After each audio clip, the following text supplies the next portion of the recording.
जय हिंद दोस्तों, स्वागत है आपका हमारे YouTube चैनल में। तो आज की इस वीडियो में टॉपिक है स्थिर वैद्युत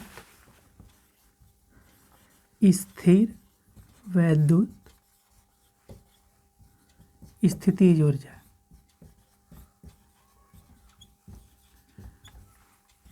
क्लास 12 फिजिक्स। देखिए टॉपिक है स्थिर वैद्युत स्थितिज ऊर्जा।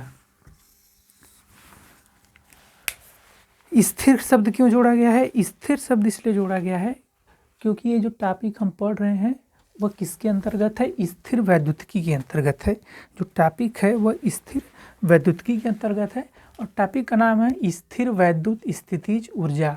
होता क्या है, देखिए आप आवेश का नाम सुने होंगे। हमने आपको बताया था कि यदि दो आवेश होते हैं, यदि वो समान प्रकार के होते हैं तो एक दूसरे को प्रतिकर्षित करते हैं, यदि वो विपरीत प्रकार के होते हैं तो एक दूसरे को आकर्षित करते हैं।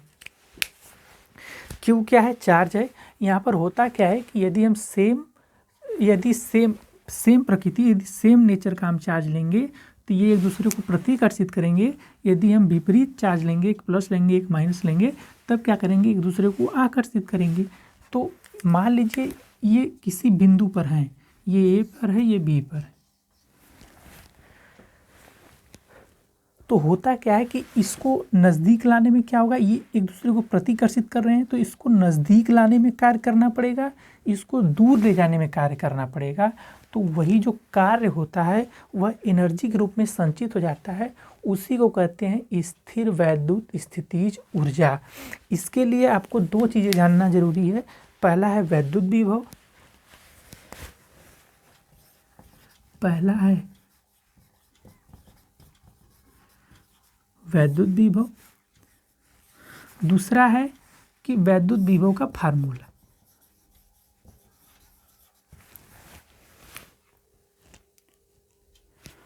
देखिए मैंने आपको बताया था कि कोई आवेश है, यदि उसको एक बिंदु से दूसरे बिंदु पर ले जाया जाता है तो किया गया कार्य प्लस उस चार्ज के अनुपात को वैद्युत विभव कहते हैं। इसके बारे में मैंने एकदम डिटेल पढ़ाया है।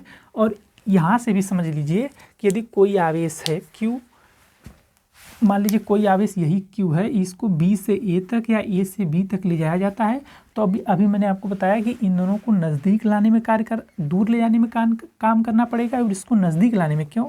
क्योंकि ये ऑलरेडी एक दूसरे को आकर्षित कर रहे हैं। जब आकर्षित कर रहे हैं तो ये पास आना चाहेंगे, तो इसको अब जब दूर ले जाएंगे तो एक कार्य करना पड़ेगा। और इन दोनों की स्थिति में क्या है? इन दोनों की स्थिति में ये है कि ये एक दूसरे से दूर जाना चाहते हैं तो इन दोनों को नज़दीक लाने में कार्य करना पड़ेगा और वही कार्य संचित हो जाता है। देखिए यहाँ पर W आपको मिल गया, W इक्वल टू हो जाएगा V इंटू Q। लेकिन आपको एक चीज़ नहीं मिला, वैद्युत विभव। देखिए दो चीज़ ज्ञात करना था, एक वैद्युत विभव और एक वैद्युत विभव का फार्मूला।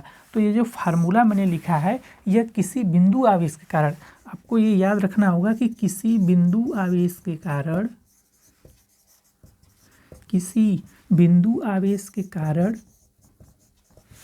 किसी बिंदु पर जो वैद्युत विभव होता है वह V इक्वल टू होता है 1/4 pi epsilon 0 Q/R volt.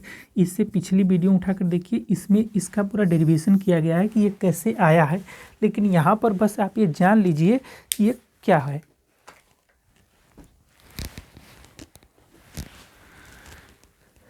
Topic का नाम है स्थिर वैद्युत स्थितिज ऊर्जा।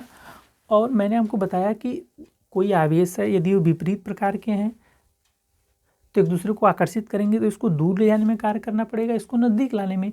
अब वही जो कार्य है W, यही क्या होता है? स्थितिज ऊर्जा के रूप में उस निकाय में संचित हो जाता है, जिसको हम क्या कहते हैं? स्थिर वैद्युत स्थितिज ऊर्जा। तो मैंने आपको बताया कि यदि दो बिंदुओं के बीच आवेश को ला रहे हैं तो कुछ कार्य करना पड़ेगा और जिस आवेश को ला रहे हैं उसके अनुपात को वैद्युत विभव कहते हैं। यहाँ से कार्य तो निकल गया, अब कार्य को ही हम क्या कह देंगे कि ये एनर्जी है। लेकिन यहाँ पर Q तो आप समझ रहे हैं कि आवेश है, लेकिन V क्या है? V है वैद्युत विभव, जो किसी बिंदु आवेश के कारण होता है। V equal to 1/4 pi epsilon 0 Q/R volt. तो अब बताइए इसकी परिभाषा क्या लिखेंगे? इतना चीज़ अपने दिमाग में रखिएगा। चलिए ठीक, इतना चीज़ अपने दिमाग में रखिएगा। चलिए इसकी परिभाषा क्या लिखेंगे? परिभाषा आप लिखेंगे। देखिए ये फिगर दिमाग में रखेंगे कि यहाँ पर मान लीजिए आवेश Q1 है, यहाँ पर Q2 है, मान लीजिए R दूरी पर रखे हुए हैं, R दूरी पर रखे हुए हैं, तो आप लिखेंगे कि जब दो आवेशों को नज़दीक या दूर, क्योंकि दो प्रकृति के आवेश होते हैं, नज़दीक या दूर ले जाने पर या दूर ले जाते हैं, नज़दीक या दूर ले जाते हैं, थोड़ा सा लैंग्वेज बदल देंगे, तो कार्य करना पड़ता है, और मैंने आपको वही बताया कि वही कार्य निकाय में किसके रूप में संचित हो जाता है, वही कार्य निकाय में स्थितिज ऊर्जा के रूप में संचित हो जाता है, वही लिखना है, स्थितिज ऊर्जा के रूप में संचित हो जाता है। जिसे निकाय की क्या कहते हैं, जिसे निकाय मतलब सिस्टम, ये जो पूरा सिस्टम हमने बनाया है इसको निकाय कहते हैं, जिसे निकाय की स्थिर वैद्युत स्थितिज ऊर्जा कहते हैं, जिसे निकाय की स्थिर वैद्युत स्थितिज ऊर्जा कहते हैं। मैंने आपको बखूबी समझा दिया कि Q1 Q2 आवेश हैं, यदि उसको हम पास लाएंगे, दूर ले आएंगे तो कुछ कार्य करना पड़ेगा, और वही कार्य जो होता है वो सिस्टम में किसके रूप में संतुलित हो जाता है, स्थितिज ऊर्जा को, जिसको निकाय की स्थिर वैद्युत स्थितिज ऊर्जा कहते हैं। अब चलिए इसका हम डेरिवेशन लिख लेते हैं। डेरिवेशन केवल 2 लाइन का, ये परिभाषा आप अपने दिमाग में याद रखिएगा।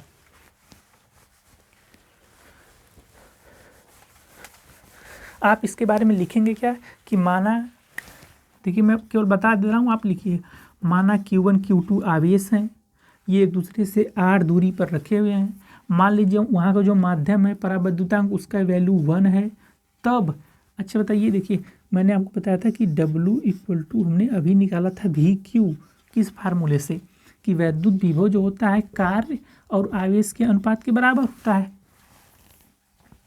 तो उसके लिए हमने W निकाला था VQ, लेकिन इससे पहले हमें वैद्युत विभव निकालना होगा।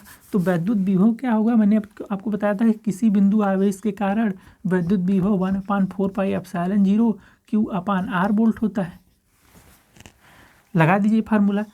तो Q1 के कारण उत्पन्न Q2 पर वैद्युत विभव, अब चूंकि आवेश Q1 के कारण उत्पन्न हो रहा है तो अब क्या करेंगे, 1/4πε0 फार्मूले में Q/R, R इसके बीच की दूरी है, अब Q की जगह क्या रख देंगे, Q1/R वोल्ट,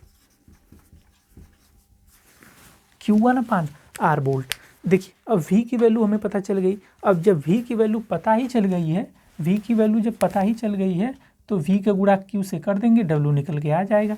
तब W = क्या हो जाएगा, देखिए ये जो Q2 को मान लीजिए ये इस बिंदु पर नहीं था, किसी और बिंदु पर था या अनंत पर था, तो उसको लाने में किया गया कार्य वही W शो कर रहा है, वह होगा क्या, Q2V।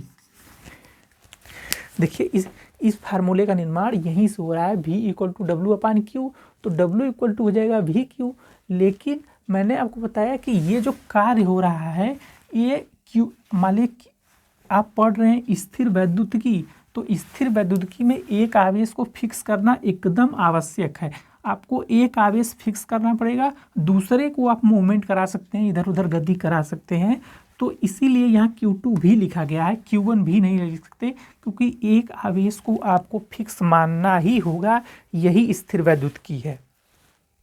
तो Q2 आवेश को अनंत से या किसी और बिंदु से जब हम ला रहे हैं R दूरी के रेंज में, तब किया गया कार्य इस वाले फार्मूले से क्या हो जाएगा, Q2V। V की वैल्यू आपको पता है, रख दीजिए। W = Q2 को हम बाद में लिख देते हैं, पहले V लिख देते हैं, 1/4πε0 Q1/R गुणे Q2, तब हो जाएगा W को, चूंकि देखिए इसी को कार्य कहेंगे, इसी को एनर्जी, इसको E से भी शो करते हैं, लेकिन यहाँ पर आपको जो बुक में है इसको U से शो किया गया है, तो इसको हम U से शो करेंगे, U = 4πε0 Q1 Q2 अपान R।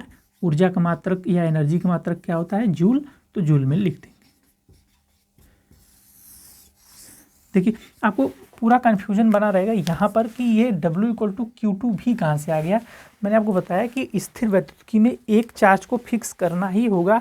अब जैसे मैं आपको बता रहा हूँ कि जो वैद्युत विभव होता है वह एक आवेश को एक बिंदु से दूसरे बिंदु तक ले जाने में किया गया कार्य और उसके अनुपात को ही हम वैद्युत विभव कहते हैं। तो जो मैं कह रहा हूँ इस बात को कि चार्ज को एक जगह से दूसरे जगह ले जाया जा रहा है, तो ये केवल एक चार्ज की बात हो रही है, दोनों चार्जों की बात नहीं हो रही।